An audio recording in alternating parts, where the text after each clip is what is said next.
All righty.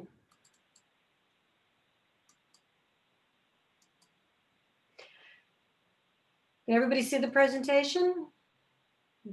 Nod your heads. Good. Okay, here we go. Hi, everyone, and welcome.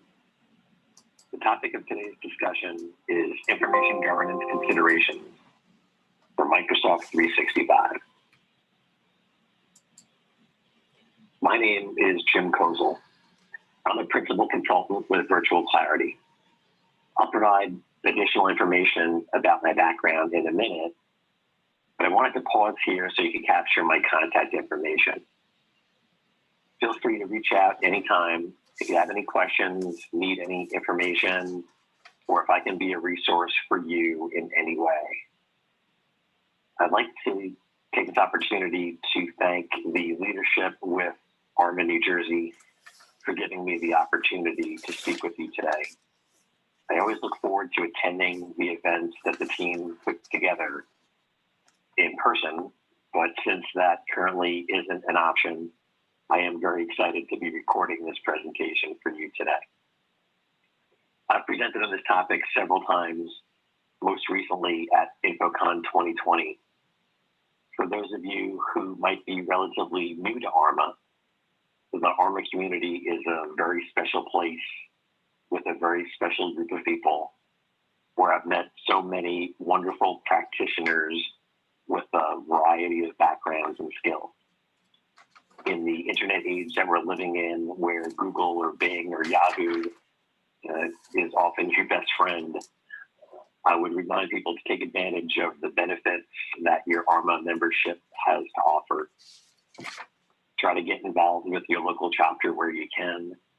If you don't know the answer for something, or if I don't know the answer to something, and you can't easily find the answer on your search engine of choice, there likely is someone in the community that can solve your problem or brainstorm with you, or that can introduce you to someone that's willing to help. So keep that in mind as we spend some time together today. A quick slide about me. I recently started a new position in September of 2020 as a principal consultant in the CIO advisory practice within Virtual Clarity. For those of you not familiar with the company, Virtual Clarity was acquired in the fall of 2019 by DXC Technology to provide expertise in IT transformation and cloud migration. Certainly, a lot of companies migrating to the cloud, and that will be a big topic of conversation during the presentation. Join the meeting. I was a finance major who became a web developer who got his first Microsoft certification back in the late 1990s. My career has been divided across working in IT leadership roles, primarily in financial services, working in vendor roles in both pre-sales and implementation, and finally in advisory practices, managing large projects across information governance, data privacy, EDiscovery, information security, and broader digital transformation initiatives. I didn't attend my first ARMA conference until I presented in San Diego back in 2014. And I've been fortunate to present or be a panelist at several of the national conferences and several of the local conferences as well. May have met you at either the InfoGovCon events that Nick Inglis and Jim Merrifield put together back in Hartford or Providence. Shortly after my first ARMA conference, I was recruited by Ingor to be on the board of the New Jersey chapter, where I've held a few different roles. When I'm not working, I love spending time with my family, who's pictured here, volunteer my time as a baseball and softball coach. And as I'm sure is the case for many of you, my kids are homeschooling today. So if you hear any commotion in the background, it very well could be one of them or one of the dogs that are pictured in the slide as well.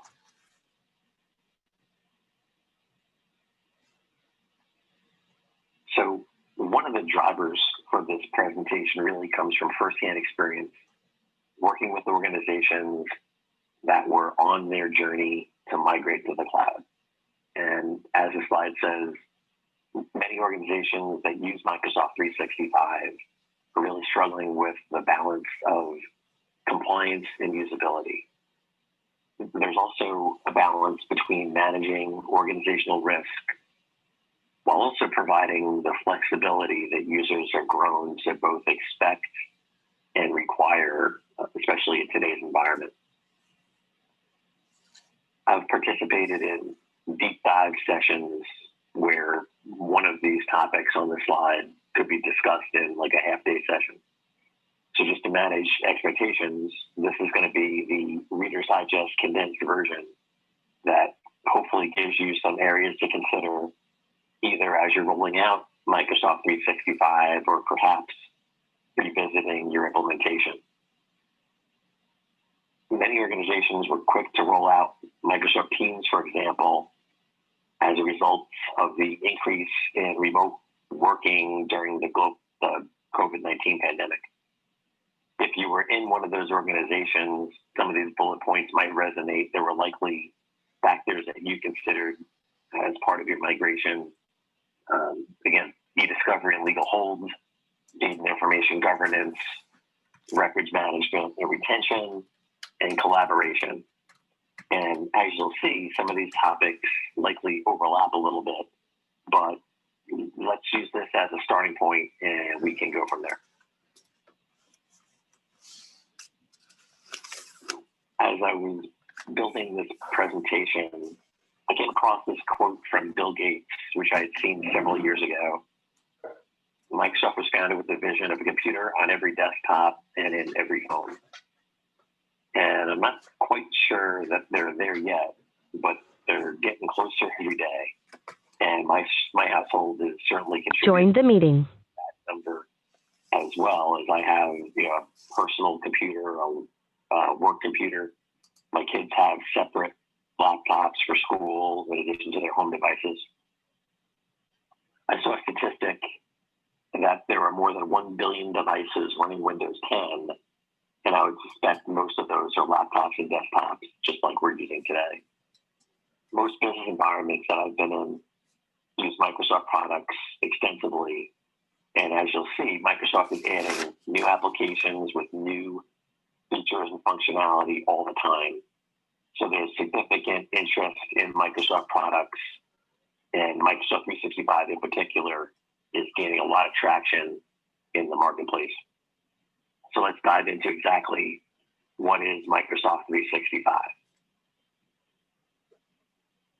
Again, probably a few different ways to slice and dice this. The way I broke it down was on the left, it's kind of the user-centric components, things the users would be interested in, and then on the right, things that an IT person might be more interested in. And first of all, I guess, maybe take a step back. Sure, you've heard of Office 365. Microsoft's rebranded their solution to be called Microsoft 365. And what that is, it includes the previous components of Office 365, as well as the Windows 10 desktop operating system, as well as some additional security and mobility capabilities. And it's all packaged as a service, some kind of a monthly subscription. So top of mind on the user side is Microsoft Office. And I'm sure, same as you, I've been using these applications throughout my career. Think about Word, Excel, PowerPoint, Outlook for email, maybe a Microsoft Access database. And now there's additional applications that also need to be considered from an information governance perspective. Many of you might have used Skype or Skype for Business in the past. Microsoft now positioning Teams as their tool that brings together chat, voice, and file sharing. Of course, SharePoint is widely adopted in corporate environments for file storage and file sharing. You've got OneDrive, which is becoming more and more popular and is yet another way to save and share files. And in addition to the applications that I mentioned, there's a few other ones as well you might come across. To-Do, Planner, and OneNote are three top-of-mind ones I can think of. And even with these products, there's some overlapping functionality that I'm not going to get into here. But the summary is that Many of these applications are available in multiple forms, not only in the PC applications that you installed on your laptop and that you're familiar with. You can now get these apps in a browser or on a phone or on a tablet in kind of multiple operating systems. When I started using these applications, it was certainly a much simpler time. You could really only save documents in a handful of places. You had your hard drive, if you had a file server, you might attach a document to an email. And now you've got all these different applications, different places to save documents, different applications to share documents. And that's just what Microsoft offers. You're not even talking about Box and Dropbox and probably hundreds of other consumer apps and social media, the Facebook, Twitter, LinkedIn. And we'll get into some of these challenges later. But keep in mind as things you need to consider, really, where are you saving your files? Finally, a perceived benefit of Microsoft 365 is around the frequency of updates. If I think back to my earlier days in IT, it used to be Patch Tuesday, where Microsoft would release weekly updates. You would have time to kind of test things. Maybe you wouldn't install every update on a weekly basis, but you had a cadence that you kind of rely upon. And now, in Microsoft 365, updates happen much more frequently. And while Microsoft gives notice to IT, they send them email, there's the roadmap that you can look up. That information may not trickle down all the time, not only to users, but records management people, information governance folks, legal, compliance, and risk. So while these frequent updates might be great at introducing new features and functionality and fixing bugs and whatnot, you have to really think, do you have a process in place to know what's coming, communicate that to the relevant individuals within the organization, and maybe delay an update if you need to. So I'm not going to dive into the IT-related functionality all that much, as it likely isn't your primary focus. But I wanted to discuss some of the functionality that aligns with records management and information governance. And there's just so much more information available now than even just a few years ago. Microsoft has advanced analytics capabilities that go down to a user level. They show you how much time you're spending using different applications, communicating with different people. Device and application management's certainly important, especially, with all these people working remotely now. You have to think, what if you lose a device? How quickly can IT locate it? How quickly can IT wipe the device? Just having a conversation the other day about identity and access management and how important that is as part of information governance. Understanding how users log in, what permissions they have, what applications they have access to. While that is certainly an IT focus, records management, information governance professionals need to be aware of some of those nuances as well. Finally, threat protection and information protection are topics that we'll touch upon, a little bit later. Usually look up more details. But the short story is that Microsoft is making significant investments in security compliance within Microsoft 365, adding new features and functionalities faster than pretty much anybody can keep up with. So it's really important to partner with your IT staff, partner with your trusted solution providers to give you visibility into how your environment is currently configured, what changes you might consider making, and what new features are coming your way.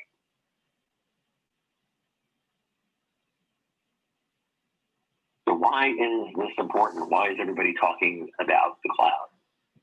Now more than ever, accessibility is certainly a key driver of cloud adoption. With so many people working from home, the cloud, Microsoft 365 really was a driver to allow employees to work from home, retrieve their files, access their applications. Many organizations consider the cloud also as an opportunity to reduce costs. And while that isn't always the case, many times companies that haven't made huge investments in on-premise infrastructure. You think about, servers and networks and backups and data centers. For companies that haven't made those investments, they might see value in the scalability and flexibility that the cloud solutions like Microsoft 365 provide. If you think of, retailers, for example, they've got peak periods, Black Friday, holidays, where users are just, pounding their servers trying to buy, materials. And the cloud allows you to add and remove capacity as you need it. So you're not investing in infrastructure that you're only using, a few days a year. And finally, security is always a topic when you talk about cloud. And it used to be that companies were somewhat hesitant to go to the cloud for a variety of reasons, security being, the top of mind consideration. Companies always thinking that they could do security better than some of the vendors. And while that might have been the case, a few years ago, for the most part now, those obstacles have been removed and the vendors just have a lot more horsepower to throw at security than the average organization does.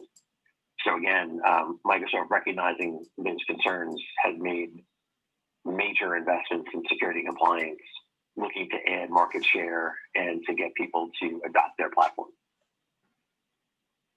So I mentioned earlier, 1 billion Windows 10 devices currently. Here's another quote. Microsoft's current CEO had this quote last year from their Inspire conference, suggesting 50 billion connected devices by 2030. And he also mentioned that most of the data that we have over the past, 90% of the data that we have today was created in the past 2 years.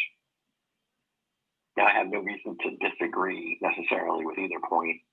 I would say from a records management and information governance perspective, what are you seeing? Is most of what you're concerned about created within the past 2 years? I'd say most of my clients have certainly seen data storage needs increase, but there's certainly a lot of legacy data that still needs to be cleaned up and addressed. So one of the key discussion points with clients has always been around records retention, and we'll talk about that more in a little bit and how it ties in with other items such as our next topic, which is EDiscovery and legal hold. So I mentioned this in my introduction. If you're not familiar with them, the EDRM, the Electronic Discovery Reference Model, and their website is www.edrm.net, and they have a variety of free resources. And while they're kind of known for EDiscovery, they have people looking at information governance and data privacy and records management, and in other areas as well. So when you think about Microsoft 365, they are providing different EDiscovery capabilities, and a few of them to talk about here. The again, kind of basic content search functionality. So if you're looking for an email or a document or an instant message, you can search using Microsoft tools to find that information. And the content search uses keywords and Boolean operators such as and, or, not, and near. So if you're familiar with kind of building those queries using those syntax, it should be a pretty familiar process to kind of get up and running. The core EDiscovery, it provides kind of basic capabilities to search and export content from Microsoft 365. You can also use the core EDiscovery function to place what's called a legal hold on specific locations like an Exchange mailbox or a SharePoint site or a OneDrive account or a Teams channel. Now, there's some prerequisites that you're going to need to work with the IT team to make sure that you can access these EDiscovery features. To access the core EDiscovery capabilities, you'll need access to the Microsoft 365, either the Compliance Center or the Office 365 Security Compliance Center to use the hold and export features. And also your organization needs to have what's called an E3 license. So it's either a Microsoft 365 E3 license or an Office 365 E3 subscription or higher. There's also per user licensing requirements to consider as well. And I'll talk about more about the licensing throughout the presentation, but the advanced EDiscovery adds additional capabilities such as letting legal teams manage the entire legal hold notification workflow to communicate with custodians involved in a case. The advanced EDiscovery requires what's called an E5 license on either Office 365 or Microsoft 365 E5 subscription. Now, the advanced EDiscovery capabilities are pretty closely aligned with the EDRM. Again, from identification of custodians, preservation of data, putting data on hold. These are all areas that Microsoft's continuing to invest in. Continuing on the topic of EDiscovery and legal holds, there's a few different types of holds that you can apply and a few different tools you can use to apply them. So it gets a little bit confusing. For example, a litigation hold is just a hold that's applied to a user mailbox in Exchange Online. And you've got an EDiscovery hold, which is kind of a core EDiscovery capability. It uses the Security and Compliance Center, and from there you can apply a hold to user mailboxes, group mailboxes, Microsoft Teams, etc. There's in-place hold capabilities, which is using the Exchange Admin Center. You can place mailboxes on hold that way. So now you think about it, you've got multiple types of holds that can be applied by multiple tools, and you can apply all those holds like on a single mailbox. So you really need to have some governance around the process of identifying, what holds you're placing and what the impact is of either changing a hold or removing a hold, so that you make sure that you're preserving data in concert with the hold, but also that you're deleting it when the hold is off. So if you have, established tools like a relativity, for example, then you might not see the value in some of this Microsoft functionality. But if you don't have an EDiscovery tool, or you're looking at alternatives, looking to consolidate, that's where the Microsoft tools might be worth taking a look at, especially in a scenario where you might be, as an organization paying, for those E3 or E5 licenses, but you're not using the functionality. So when thinking about the EDiscovery and legal hold capabilities, licensing is always a part of the discussion, right? So I mentioned the E3 and E5 licenses. Those are just two of the more popular flavors. There's other kind of steps in between E3 and E5. There's separate educational licenses, there's separate government licenses. So what I've found is you really need to clearly understand what your requirements are, determine what tools you have, both on the Microsoft side and maybe from other vendors, understand what you're licensed for, and align all those data points to really determine how best to proceed. When I think about data and information governance considerations with Microsoft 365, I think of different use cases or projects that I've worked on in the past. And migrations are certainly a key consideration. If you recall what I mentioned earlier, organizations have become more complex over time. And that's not just because of the additional applications and consumer applications and going to the cloud. You've got, mergers and acquisitions, divestitures, and when it's time to migrate to the cloud, you really need to understand where your data is, who has access to it, and ideally what you can get rid of if you aren't already deleting data according to a defined retention schedule. It's all common sense stuff, I would argue, but I tend the migration is really alignment with the retention schedule and really understanding your legal hold process are two top of mind considerations for me. The next point is Microsoft isn't the only vendor or platform that you're going to need to consider. Talked about social media. While many organizations block Facebook and Twitter and LinkedIn, many do not. And certainly users are looking to have access to those applications at work on their work devices. So Microsoft's developed connectors to provide visibility into these third-party applications, third-party platforms, if you've got a requirement to kind of have EDiscovery capabilities across these different applications. And finally, when I mentioned procedural considerations, I've seen multiple examples, again, especially during the COVID-19 world that we're living in, where companies are downsizing. Information workers are either being asked to leave or retiring early, taking a package. Then, from an information governance perspective, you need to really think about what happens to their data, and also what if they're on legal hold. So you really need to have strong policies and procedures around what happens when people are leaving the organization, what happens to their data, both paper and electronic, or you'll end up with a huge mess that just takes a lot of time and resources to address. So the bullets on the screen here are aligned with the features and functionality of Microsoft 365. And I mentioned this earlier, but it bears repeating. Again, Microsoft's making significant investments in security and compliance.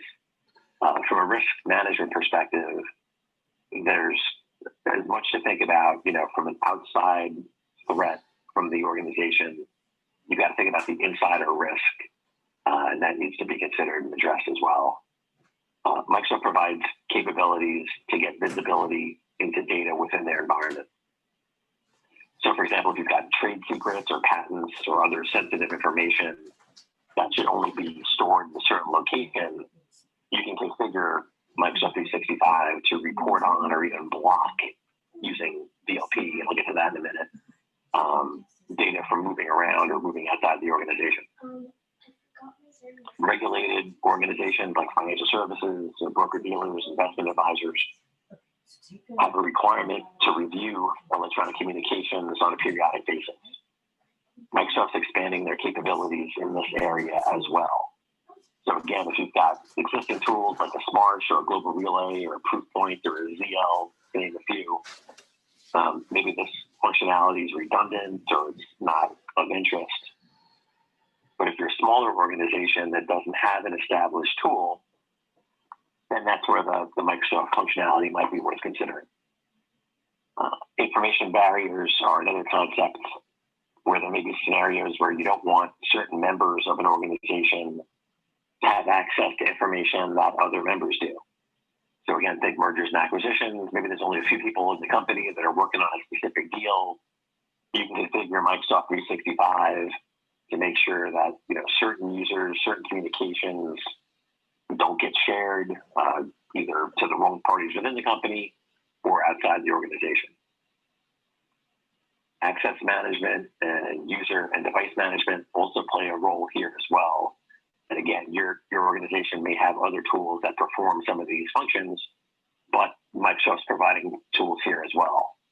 So if your job's records management or data privacy or information governance, talk to your IT partners, understand what tools are available.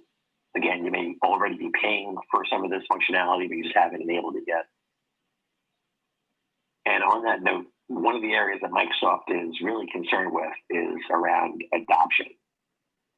So if they've sold your company licenses, they want your company to be using all the features and functionality that they've paid for. And there actually might be funding available, whether it's from Microsoft or from some Microsoft partners, to enable some of these features that you might be licensed for. So again, talk with your IT folks, talk with your trusted advisors and solution providers, really understand what your options are, because lighting up some of this functionality, it might be less expensive than you think. Staying on the data and information governance topic, information protection has certainly been a top of mind item for many organizations. And again, as you look at these bullets, some of these are a little bit related and intertwined as well. To take a little bit of a step back, there's certainly been a big focus over the past few years on data privacy.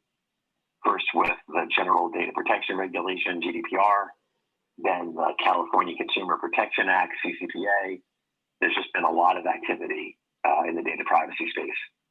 And on that, relating to that, Microsoft has aligned some of their solutions to address some of these regulations like GDPR. And again, GDPR is just one example. Microsoft has industry-specific use cases, regional use cases, U.S. government-specific regulations, global standards, where they've got accelerators that can assist an organization with complying with some of these regulations. Data loss prevention, sometimes referred to as DLP, either warns or blocks a user from sending data outside an organization. So, for example, you've got a spreadsheet with social security numbers or bank account numbers or student IDs or other sensitive information, any combination of information. A user could be either prevented from sharing that information or warned about it. And it can be information in the attachment, in the body of an email, the subject of an email. It all just depends on how the DLP rules are set up. And you can define sensitive information types, again, driver's licenses, passport numbers, etc. Microsoft provides literally dozens of predefined templates, which are kind of the starting point. You can kind of take those and build from them. And if the templates, aren't working for your organization, or you've got data in your organization that isn't represented in those templates, you can customize them to create, what you need to manage the information that your organization creates. And finally, encryption is going to be part of this as well, whether it's encrypting specific files or messages or full hard disks, or messages in transit. Again, work with IT to understand what they have set up and what you.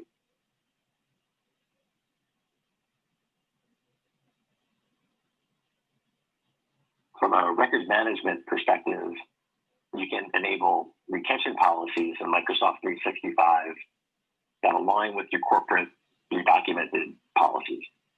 So this provides additional visibility and reporting into the environment so that you can prove that you're practicing what you documented in your policies. And I've seen way too many cases where there's a documented policy that says your organization is deleting data after 5 years or after 7 years. And then you start to look around, you peel back the onion, and you realize that they either can't do it, or they're hesitant to do it, or they're just not deleting data. So the Microsoft tools are designed to try to make it easier to go down that defensible deletion journey. You can configure retention labels so that specific documents have specific retention values applied. And these labels can either be auto-generated or manually applied by a user.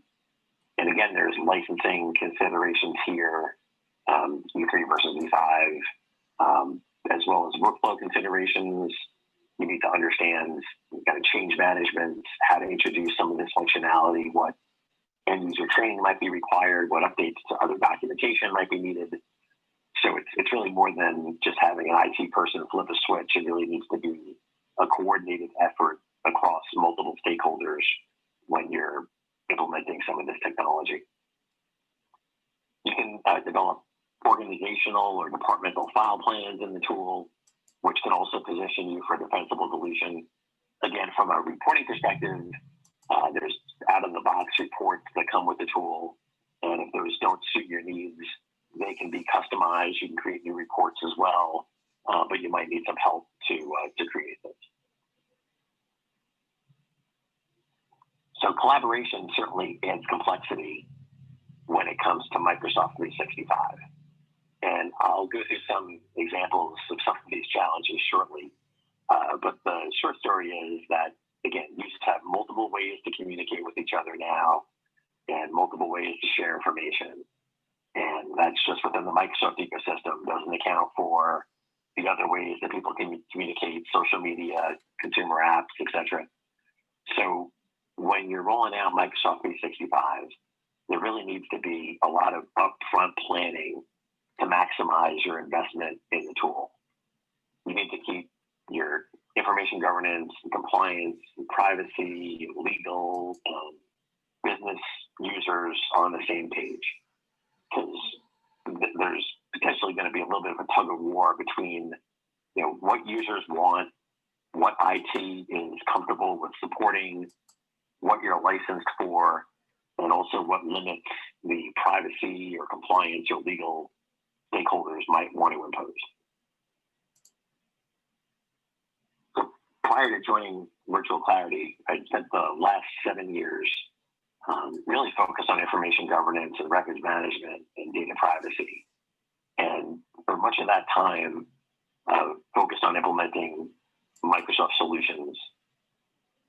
Some of the recent projects I've worked on have focused on customers either upgrading or migrating to Microsoft 365.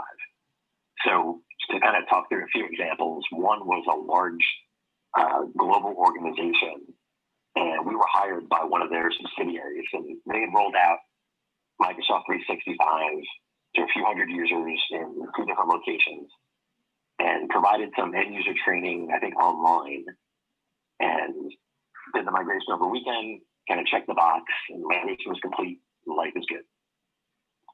And then the challenge was that their users had a little bit of a revolt and became increasingly frustrated with IT, that they got all these new tools and they really had no idea how to use them, even though online training was available.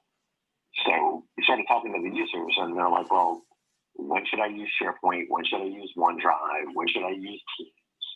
I've got Box. I've got Dropbox. Even just sending an email, like when should I send an attachment? When should I send the link, right? So we ended up doing a project for this organization to kind of level set the company. A big part of it was defining requirements. We did some additional end user and admin training and developed a roadmap just to get everybody on the same page. Another example is around implementing Teams. And again, with COVID, Teams just really took off, along with Zoom and some of the other conferencing apps. But Teams had some really tremendous growth earlier this year. And a lot of organizations implemented it in a hurry and really didn't have time to think about IG or compliance implications. So I know one client had issues where they rolled out Teams and they had questions about chat retention, where the users wanted to keep all their chats forever, and legal compliance wanted to delete everything after like a day. So we had to have some difficult conversations to really come up with something that worked well for both sides. Finally, other challenges are around the new features and functionality that gets released much quicker in a Microsoft 365 environment than it did previously in on-premise environments. Now, there's different speeds in which these updates are delivered, and IT can control that speed to some extent.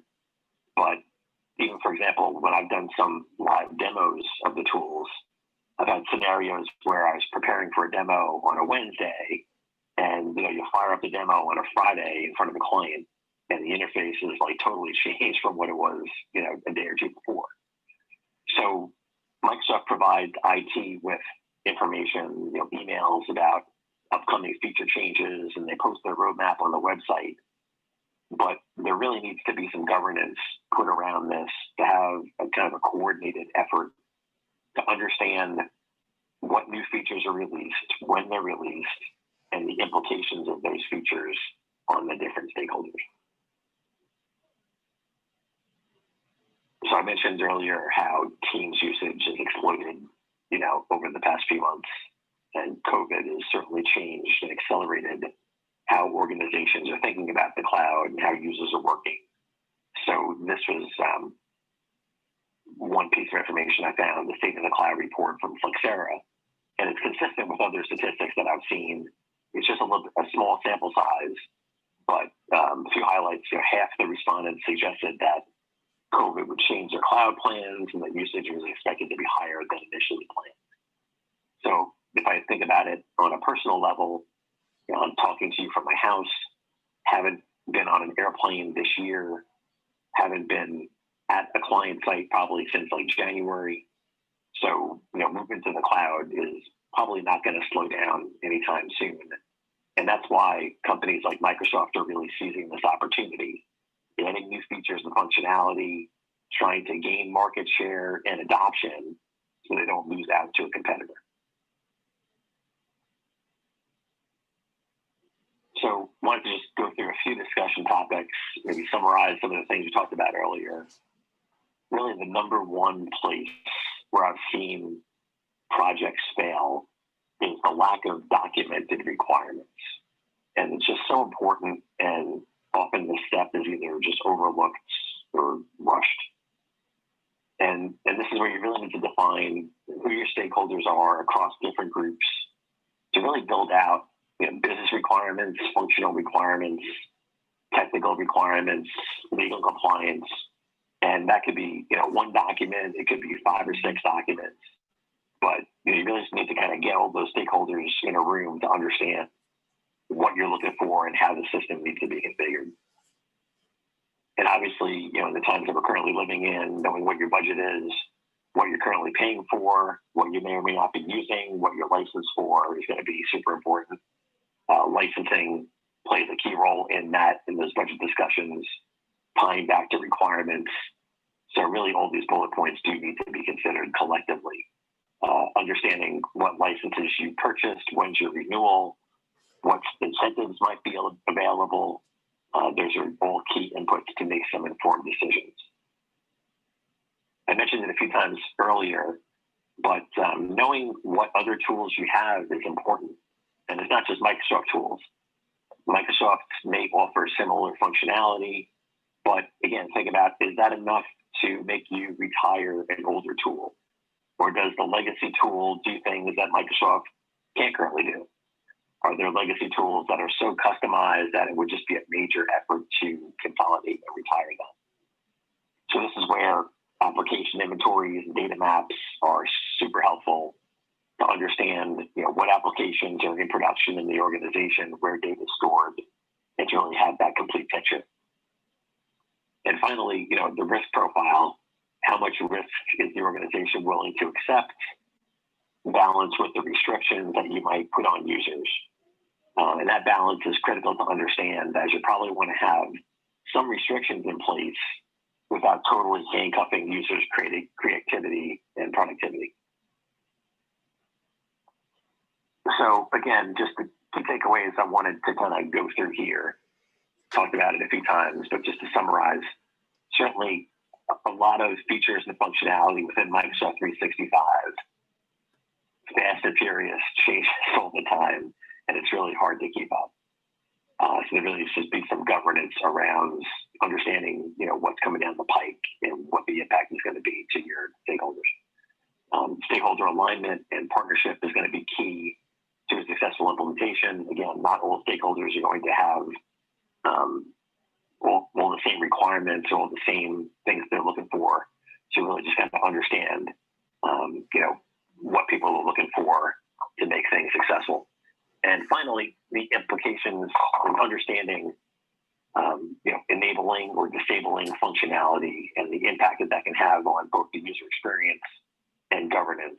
And I think about, Teams specifically, but SharePoint, OneDrive, just some basic blocking and tackling around understanding if you're going to, limit that to your organization or allow, users outside the organization to have access to some of those files and some of those applications, and what the downstream impact is from a data privacy and information governance and a records management perspective. So again, as we wrap up, my contact information is here. Feel free to reach out anytime if you have any questions. And in closing, I wanted to again thank you for taking the time out of your busy day to spend a few minutes with me this afternoon to discuss IG considerations for Microsoft 365. I hope you're all safe and healthy, and I gave you something to think about today. And again, feel free to reach out if there's anything I can do to help. Take advantage of the resources that ARMA provides, both at a national level and at a local chapter level. Also take advantage of the resources that Microsoft and your other vendor partners provide. And it's been my pleasure presenting this information to you today. And thanks again, and stay safe.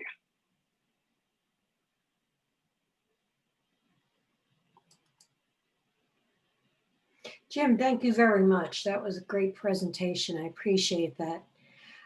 Jim is with us live. As some of you may have noticed in the chat, he's been posting links throughout the session. So make sure you copy and paste those so that you have them as we move on. We have about 10 minutes left for questions. We're happy to entertain them. Either raise your hand or stick a note in the chat, and I will call on you so that we're not bombarding Jim. You do have the ability to unmute yourself. And I only want easy questions because the hard ones are tough to answer. Actually, Jim, I have probably a pretty basic question. Microsoft 365 is great for the cloud. Does it have any functionality that allows you to manage what you have sitting on your network service? Is that what the new improvements are about? Yeah, absolutely. So that's one of the things I think that was a barrier for them. So they have added functionality over the past, I'll say 6 to 9 months, where before it was strictly 365 focused. I know they have visibility now into like file shares. I had mentioned, there's also connectors for some of the social stuff like Facebook, Twitter, LinkedIn.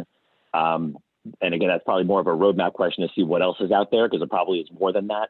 But I know that they have added, trying to like look at like the stuff that like Active Nav and some of those, discovery type providers do.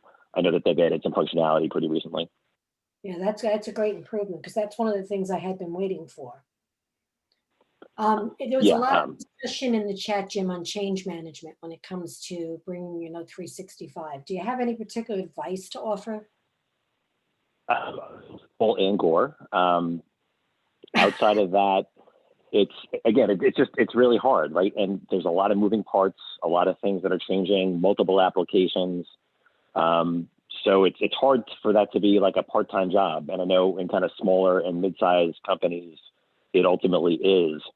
So really, that's where it's important to really, partner with IT and understand what they're going to implement and what's going to get turned on.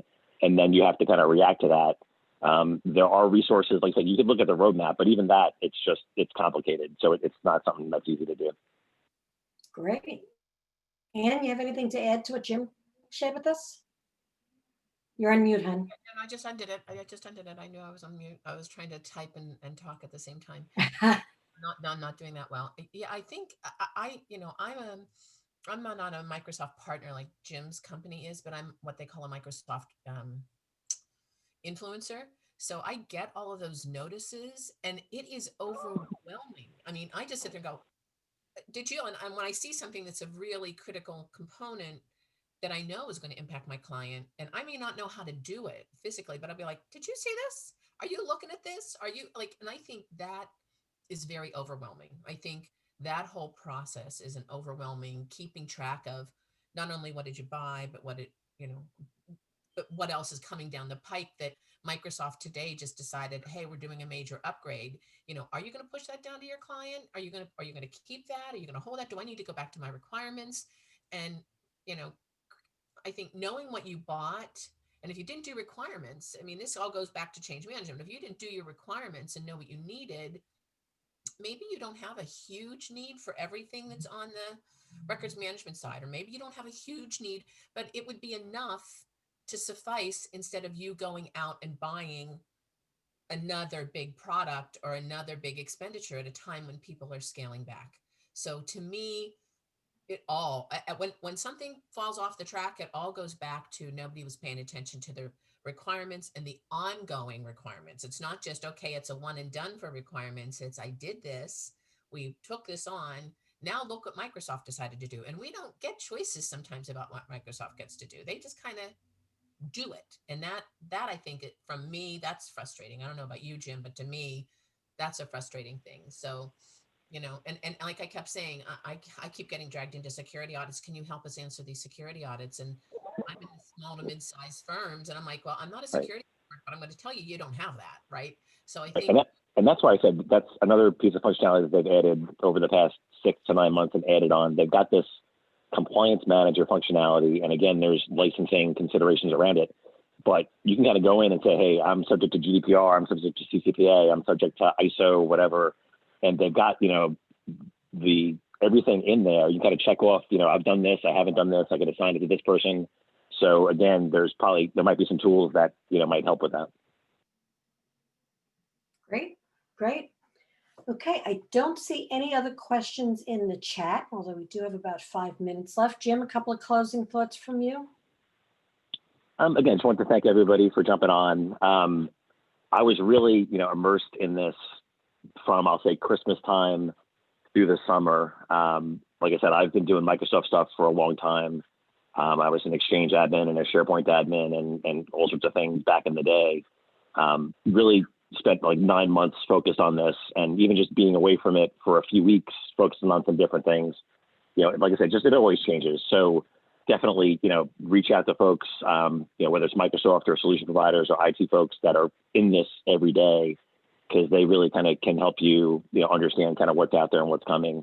It's always been a fun technology for me. I've always enjoyed, kind of peeling back the onion and seeing what's out there. But it's hard to do, and definitely, ask for help and get the help you need to get where you need to go. Great. Jim, thank you again. We really appreciate this. And I have to say, I kind of like the way we set this up with the video, because that enabled you to interact with everyone during the session, which I thought was great. So great, good idea. We'll have to keep that in mind for future sessions. That is it for us today, guys, from the ARMA Northern New Jersey team, or New Jersey team we are now. I want to say thank you to all of you for being with us, for joining us at today's session. I encourage you to come back, join us for the next session. And I am just taking a look at my calendar because I don't remember what date it is. Our January session is January 13th, also at 1 o'clock. Melissa Detter is going to be joining us to talk about certifications and career paths. So it should be of great interest. Thank you to the participants. I hope you all have a happy, healthy holiday season, and we'll see you in January. Thank you.